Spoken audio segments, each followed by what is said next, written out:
علیم میرے شوہر کا بچپن کا دوست تھا، تبھی ان سے کوئی بات نہیں چھپاتا تھا۔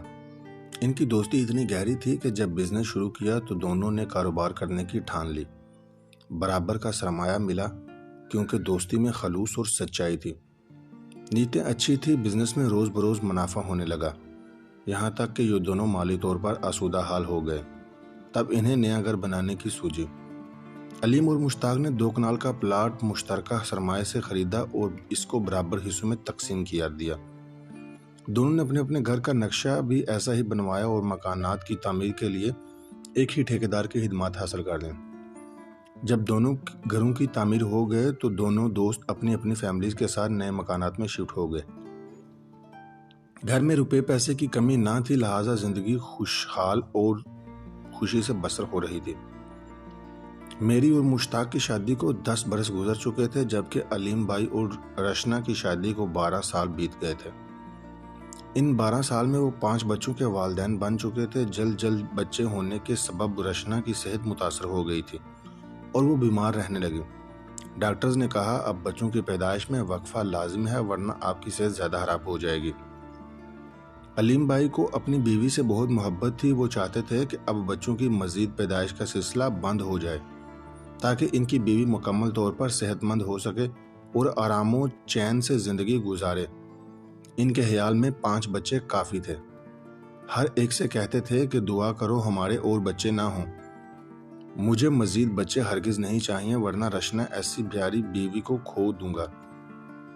علیم بھائی کو وہم ہو گیا تھا کہ اگر چھٹا بچہ ہوا تو اس کی بیوی زندہ نہ بچے گی، کیونکہ رشنا کے 5 بچے آپریشن سے ہوئے تھے، اب چھٹے بچے کی قطعی گنجائش نہ تھی۔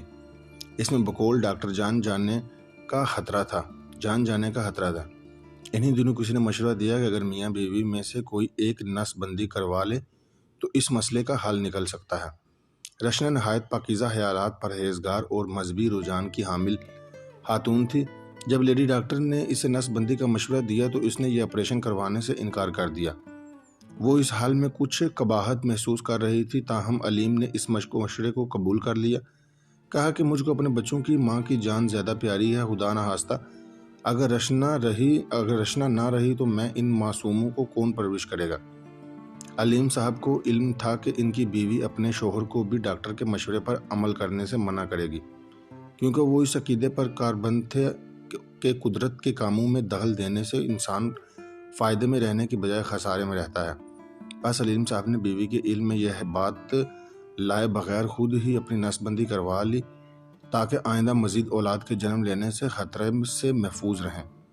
انہوں نے بیوی سے ہی اس راز کو پوشیدہ نہیں رکھا بلکہ سوائے میرے شوہر کے ہر کسی کو اس راز سے لا علم رکھا، کیونکہ ان کے گھر والے بھی اس امر پر ان کے آڑے آتے، خاص طور پر ان کے والدین اس کام میں رکاوٹ بنتے۔ اپنے خیال میں تو علیم صاحب نے اپنی محبوب بیوی کی زندگی بچانے کی خاطر یہ قربانی دی تھی، مگر اللہ تعالیٰ کو کچھ اور ہی منظور تھا۔ رشنا کی عمر کم تھی اور وہ کسی اندرونی مرض میں مبتلا تھی، 2 سال جی سکی اور پھر رضائے الہی سے وفات پا گئی۔ علیم بھائی کو بیوی کی وفات کا بے حد صدمہ ہوا، مگر اللہ تعالیٰ کی مرضی پر کس کارزر کا زور چلتا ہے، انسان کو اپنے رب کے ہر فیصلے کے سامنے سر جھکانا پڑتا ہے۔ سوائے صبر چارہ نہ تھا، لیکن بچوں کو صبر کون سکھاتا، اور وہ اس عمر میں تھے کہ ان کو ماں کی اشد ضرورت تھی۔ بغیر ماں کے ان کی پرورش پر داہت نامکمل تھی، مگر گھر میں ایک ایسی عورت کا ہونا اشد ضروری تھا جو ان کی دیکھ بھال کر سکے۔ جبکہ علیم کو اپنی مرحومہ بیوی سے اتنی محبت تھی کہ وہ اس کے بعد بجھ کر رہ گئے تھے۔ ہمہ وقت افسردہ حاتر رہے کرتے تھے۔ ان کے والدین 5 بچوں کو سنبھالنے سے قاصر تھے۔ والدہ ضعیف تھی، 1 سال مشکل سے کسی طرح نکالا، بلاآخر انہوں نے بیٹے کو دوسری شادی کرنے کے لیے مجبور کیا۔ وہی نہیں، ان کے سارے خیر خواہ اصرار کرتے تھے کہ تم کو ضرورت نہیں ہے دوسری بیوی کی، مگر تمہارے بچوں کو تو ماں کی اشد ضرورت ہے۔ جو لڑکی بطور دوسری شریک حیات ان کی قسمت میں لکھی تھی، اس کا نام سوہا تھا اور وہ 18 برس کی دوشیزہ تھی۔ یہ اس کے رشتے کے ماموں کی بیٹی تھی۔ اسی سبب علیم صاحب کی والدہ کی منت سماعت پر ماموں نے اپنی کنواری بچی کا رشتہ 5 بچوں کے باپ کو دے دیا۔ دراصل یہ رشتہ اس وجہ سے بھی طے پا گیا کہ لڑکی کے والد غریب تھے اور علیم صاحب ایک متمول شخص تھے، سو اس نظریے کی بنا پر سوہا کے والد نے اب بیٹی کو اس امیر گھر میں بیاہ دیا کہ میری بیٹی مفلسی کے ماحول سے نکل کر خوشحالی گھرانے میں عیش و آرام کی زندگی بسر کرے گی۔ علیم صاحب اور ان کی دوسری بیوی میں عمر کے لحاظ سے بہت فرق تھا۔ سوہا 18 سال کی تھی تو علیم بھائی 40 برس کے تھے۔ سوہا خوبصورت بھی تھی، غریب گھر کی تھی، بس یہی ایک عیب اس میں تھا، ورنہ وہ ہر طرح سے ایک پرکشش لڑکی تھی۔ شادی کو 3 سال بیت گئے تو سوہا کے والدین کو فکر ہوئی کہ ان کی بیٹی ابھی تک صاحب اولاد نہیں ہوئی۔ ظاہر ہے ایسی فکر سبھی والدین کو ہوتی ہے، خود سوہا کو بھی خواہش تھی کہ اس کے اولاد ہو۔ 5 بچے شوہر کے تھے، مگر اپنی کوکھ کی خوشی ہوئی اور ہی ہوتی ہے۔ سوہا علیم سے کہتی تھی کہ میرا جی چاہتا ہے کہ میری گود میں ہری ہو، میں علاج کروانا چاہتی ہوں۔ شوہر نے بخوشی اجازت دے دی، جبکہ خود ساتھ جاتے۔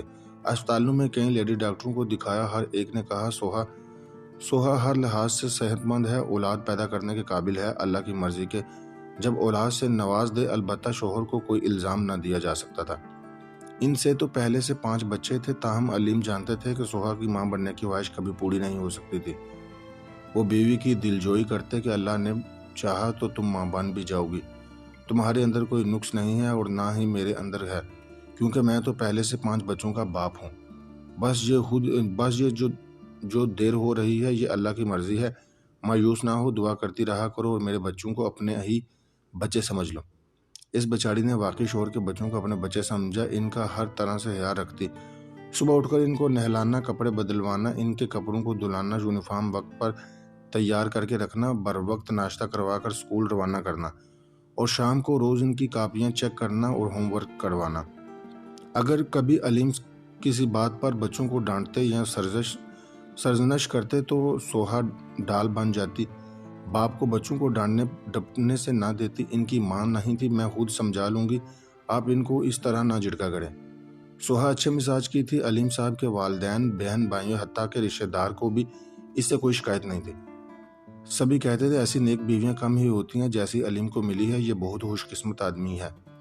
سوہا کی توجہ اور محبت پا کر علیم صاحب اب پہلی بیوی کا غم بھلا چکے تھے۔ اب وہ بہت خوش رہا کرتے تھے، خود پر توجہ دینے لگے اور اپنی عمر سے کبھی کم عمر نظر آنے لگے تھے۔ ان کی خوشی لباس اور خوش مزاجی میں اضافہ دیکھ کر ہم بھی ان کی قسمت پر رشک کرنے لگے تھے۔ ہمارا خیال تھا کہ ان کی بیوی اب اپنی کوکھ کی حقیقی اولاد کی خواہش کو اللہ تعالیٰ کی رضا سمجھ کر یکسر بھلا چکی ہے اور انہیں علاج معالجے بھی تج دیا ہے، لیکن یہ ہماری خام خیالی تھی۔ وہ اب بھی علیم صاحب کی اجازت کے بغیر اپنی ماں اور بہنوں کے ہمراہ مختلف ڈاکٹروں کے پاس علاج کو جایا کرتی تھی اور خفیہ علاج کرواتی رہتی تھی۔ بظاہر علیم صاحب کو گھر سکون کا گہوار تھا، بچے سوتیلی ماں سے خوش اور مطمئن تھے اور شوہر بھی مسرور رہتے تھے، کیونکہ سوہا بھابی اپنے جیون ساتھی کا بہت خیال رکھتی تھی اور ان کی خدمات میں کوئی کسر نہیں رکھتی تھی۔ ہم تو سمجھ رہے تھے کہ علیم بھائی کی نئی زندگی ہر طرح سے خوشیوں بھری ہے اور پرسکون ہے اور ایسے ہی ہمیشہ رہے گی، مگر ایک دن اس گھر میں بہت انقلاب آ گیا۔ ہر شخص حیران تھا، چہرے سوگوار تھے، بچے سہمے ہوئے تھے، محلے والے انگلیاں اٹھا رہے تھے اور دوستوں پر سختہ طاری تھا۔ ہر شخص یہی سوال کر رہا تھا کہ آخر ان صاحب نے اتنی اچھی اور نیک بیوی کو کیوں طلاق دے دی، جبکہ ان کے بچے بھی اپنی سوتیلی ماں سے والہانہ محبت کرنے لگے۔ آخر تک کوئی اس طلاق کی وجہ اور وہ راز نہ جان سکا جس کو علیم صاحب جانتے تھے، یا پھر مشتاق صاحب اور ان کے دوست میں سے جان چکی تھی۔ آج بھی جب سوہا مجھے یاد آتی ہے تو دل میں ایک کسک سی اٹھتی ہے۔ لوگ تو علیم بھائی کو ہی مردہ الزام ٹھہراتے ہیں، انہوں نے بلا قصور اپنی نیک اور شریف بیوی کو طلاق دے دی تھی، لیکن سوہا علیم کا گھر چھوڑنے سے قبل میرے پاس آخری بار ملنے آئی تھی اور اس نے مجھے بتایا تھا کہ میں نے شوہر کو بتائے بغیر علاج معالجہ جاری رکھا ہے۔ بلا ہر میری جدوجہد بارآور ہوئی اور میں امید سے ہو گئی ہوں، لیکن جب میں نے علیم کو اس خوشخبری سے آگاہ کیا تو بجائے خوش ہونے کے انہوں نے مجھ کو طلاق دے دی۔ سوہا والدین کے گھر چلی گئی، اس نے وہاں اپنی ایک حقیقی خوشی کو جنم دیا اور 2 سال بعد دوسری شادی بھی کر لی۔ آج وہ 5 بچوں کی ماں ہے اور اپنی زندگی سے بے حد خوش اور مطمئن ہے۔